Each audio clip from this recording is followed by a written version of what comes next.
how financial markets can be seen as a performance, performing the economy. And then, of course, the interesting question is how can it happen that such kind of a highly sophisticated, institutional, and even computational, I mean, it's not just human beings, it is the most sophisticated machinery in our economy. How can it happen that this causes such a mess? And it's really, for me, amazing. And so it's indeed one motivation. If one part of our economy should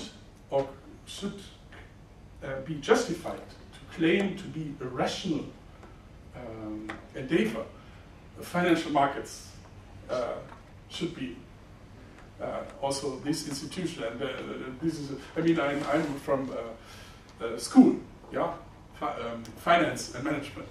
And this is how they, but this is how they understand themselves. I mean, the people from finance theory, they think they represent the most advanced and pure form of applied economic, the applied notion of economic rationality, equilibrium, all this sort of thing. So, in that sense, yeah. But it is making those making black box, and they actually are doing a rat race. Yeah. Any questions? No, I don't know. Do you have any questions? I have one simple but probably difficult question about yourself. More and more people use electronic money in digitalized forms, at least in developed countries recently. So what implication does your theory have for the use of electronic money?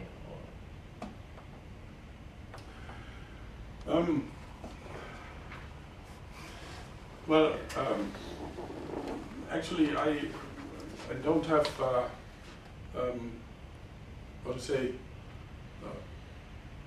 my own empirical insights here, but I just want to mention this. Well, it's now a decade old, but was continued. I mean, one of the important pieces in behavioral finance was Leibson's research on credit cards, which is a kind of stage before the more advanced uses of electronic money.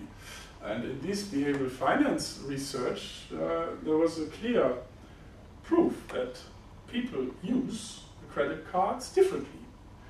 And that was picked up in this neuroeconomic research, which I briefly mentioned. And some researchers argued, well, for example, the fundamental mechanism of loss aversion, which is an emotional mechanism, to feel losses stronger than gains, is neutralized in the case of credit cards. And this is what Leibson then, Leibson in his original article did not use neuroeconomics because it was not yet fashionable, but later they added neuroeconomic research and so on. And I think the same argument applies here. Of course, it is, in the end, it is a question of institutional arrangements. And this is why we can, if we know this, we can also adapt the institutions. I mean, this is not our fate. I mean, maybe it's also an important additional remark. If Leibson, in his original article about credit cards, argued, well, this is why the Americans developed this attitude, saving rate goes down and so on, because the entire time structure of money use is different if you have a credit card. If you know this, then you can adapt the way or the rules how credit cards can be used. So in that sense, I think one cannot just generalize, but certainly the fundamental point applies. If you have a different physical form of money, can have behavioral consequences. Yeah. Yeah? And that was well established by this earlier research.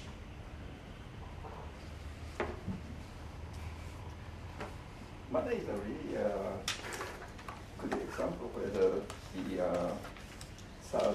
status functions can be applied. Yeah. Yeah. So basically, coming from a money. So sometimes I have difficulty in applying the status function to other forms of institutions, like the social norms and so forth.